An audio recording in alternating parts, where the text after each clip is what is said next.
আল্লাহর কাছাকাছি হতে পারি। আমাদের অধিকাংশ ধারণা আছে যে দাড়ি রাখা সুন্নাত, দাড়ি রাখা ফরজ নয়।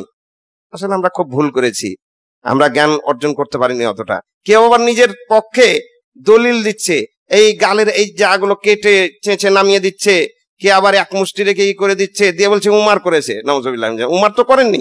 আব্দুল্লাহ ইবনে উমার রাদিয়াল্লাহু তাআলা আনহু হজ বা উমরা করতে গিয়ে এক মুষ্টির বেশি অতিরিক্ত যেটা হতো, এক মুষ্টি মানে হচ্ছে এটা হচ্ছে এক মুষ্টি, আর তার অতিরিক্ত এই জায়গাটা কেটে দিতেন কখন?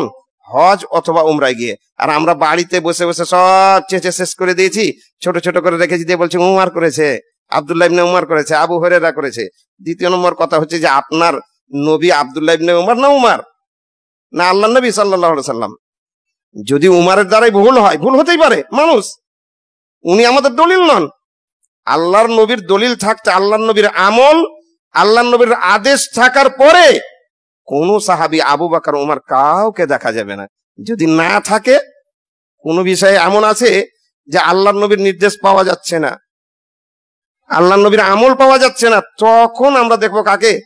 আবু বকরকে, উমরকে, চার খলিফাকে, তাদেরকে দেখবো, তারপরে কোন সাহাবীকে দেখবো।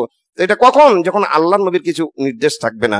আর আল্লাহর নবীর একটা পথ আছে, আল্লাহ নবী একটা পথ বলে দিয়েছেন, আর তারপরে সেই পথটাকে বাদ দিয়ে নিজের আমলকে সঠিক করানোর জন্য আমরা উমার আর আব্দুল্লাহ ইবনে উমার আর অমুক আর তমুকের নাম করছি। এগুলো হচ্ছে কি? এগুলো হচ্ছে দুর্বল ইমানের পরিচয়। এগুলা দুর্বল ইমানের পরিচয়। একজন মুমিন, একজন মুত্তাকি, যার ব্যাপারে আল্লাহ তাআলা এখানে বলছেন যে আমার ওয়ালি, তার কিন্তু এই কাজগুলো হতে পারে না যে একটা ফরজ কাজকে আমরা করব কি একবারে শেষ করে দেব আর দলিল দেব, মানে নিজের আমলকে ঠিক করার জন্য অমুককে তমুককে, আল্লাহ নবী, কোরআন এবং আল্লাহ নবীর কথাকে বাদ দিয়ে। তো কি বলছে? আলহামদুলিল্লাহি রাব্বিল